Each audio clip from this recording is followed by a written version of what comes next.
Pengenalan dapat ditelusuri sejak zaman Kesultanan Melayu Melaka. Kesedaran ini berkembang semasa menghadapi ancaman Siam dan British oleh tokoh perjuangan tempatan. Kesedaran nasionalisme di negara kita. Sejarah perjuangan bangsa telah dapat menghadapi ancaman luar dapat lihat sejak zaman Kesultanan Melayu Melaka. Sultan Muzaffar Shah dan Sultan Mahmud Shah adalah usaha pemimpin seperti Kesultanan Melayu Melaka. Sultan Mahmud Shah berusaha untuk Melaka kembali dengan lakukan 3 kali serangan tersebut menemui kegagalan.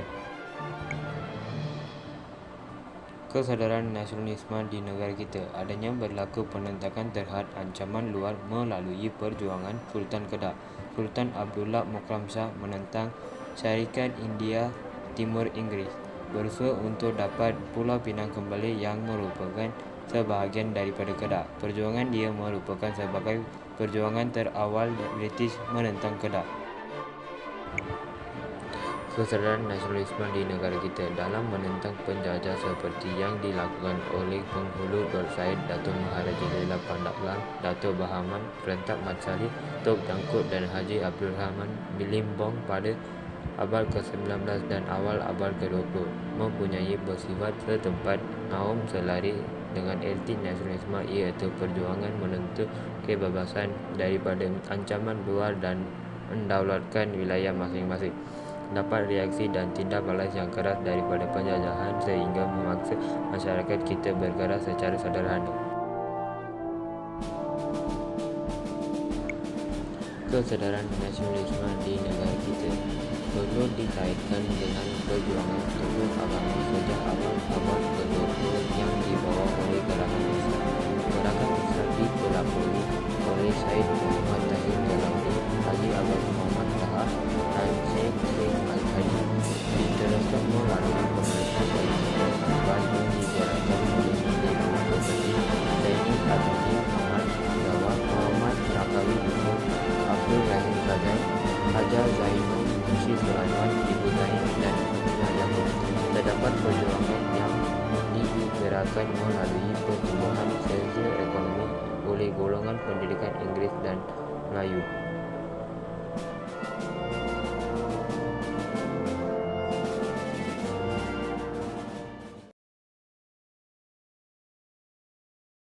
Peranan agama. Para pelajar yang melanjutkan pelajaran di Mesir terdedah dengan falsafah perjuangan gerakan Islam di Mesir. Pemimpinan Syahid Jamal al-Din al-Ghafani, Sheikh Muhammad Adu dan Rashid Ridha. Gerakan Islam menyuruh umat Islam kembali kepada ajaran Islam yang sebenar dengan berpandukan Al-Quran dan Hadis. Gerakan ini juga muncul untuk menentang imperialisme Barat di negara Islam.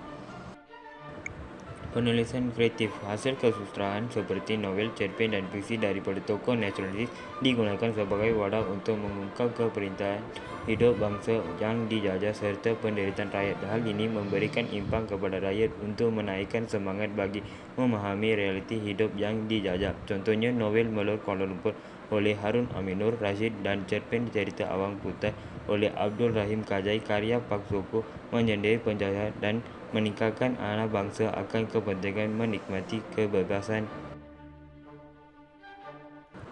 Media cetak. Media cetak seperti akhbar dan majalah berperanan sebagai penyalur maklumat dan penyebaran berita. Antara akhbar awal termasuklah Jawi Peranakan yang menegur campur tangan British dalam soal agama Islam di sekolah Melayu yang digunakan sebagai bahan pembacaan di sekolah Melayu. Kemunculan Al-Iman, neraca dan pengasuh pula memuatkan idea pembaruan.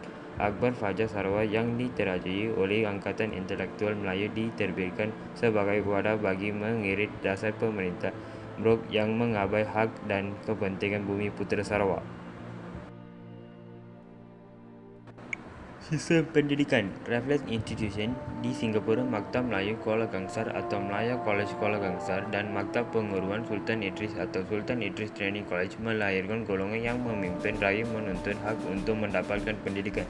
Melalui sistem pendidikan, pelajar diedarkan dengan idea tokoh falsafah Islam dan Barat yang diperlihatkan kelemahan bangsa yang dijajah serta mendesa British melakukan pembaruan. Contohnya, SITC menjadikan medan ilmu untuk berbincang dan menghasilkan karya nasionalisme bagi menyadarkan masyarakat. Kemunculan golongan intelektual pelepasan pendidikan Inggris dan Melayu seperti Abdul Qadir Adabi, Datuk Undang Rombong Abdullah Haji Dahan, Muhammad Enam Abdullah, Ustaz Abu Bakar Muhammad Said Abu Bakar Al-Bakir, dan Ibrahim Haji Yaakob. Mereka menggolongkan akhbar serta menumbuh persatuan bersifat sosioekonomi dan politik untuk menyadarkan rakyat tentang nasionalisme. Golongan intelektual hasil daripada perkembangan sistem pendidikan lahirlah golongan intelektual seperti pelepasan Timur Tengah, contohnya Said Sheikh Al-Hadi yang menggerakkan idea pembaruan dalam masyarakat. Pengaruh luar dan serantau. Kebangkitan Pan-Islami di Empire Utama yang menyadarkan umat Islam untuk bersatu menentang ancaman luar. Pengaruh gerakan Islam di Mesir pula mengisah umat Islam melakukan pembaruan yang progresif. Kemunculan Jepun sebagai kuasa besar dunia yang berjaya menewas Rusia membuka mata penduduk kesempatan untuk memperjuangkan nasib mereka. Sementara itu, gerakan revolusi Cina pemimpin Dr. Sun Yat-sen turut menimbulkan kesadaran nasionalis. Gerakan ini berjaya menewas kerajaan Manchuria dan menumbuhkan sebuah negara Republik Cina. Kerajaan ini membangkitkan kesadaran rakyat di negara kita untuk menentang penjajah. Begitu juga idea perjuangan Mahatma Gandhi di India yang menentang British tanpa kekerasan menjadi imperialis. Pergerakan nasionalisme. Perjuangan Jose Rizal di Filipina dan Soekarno di Indonesia menyebarkan usaha menentang penjajahan di negara kita.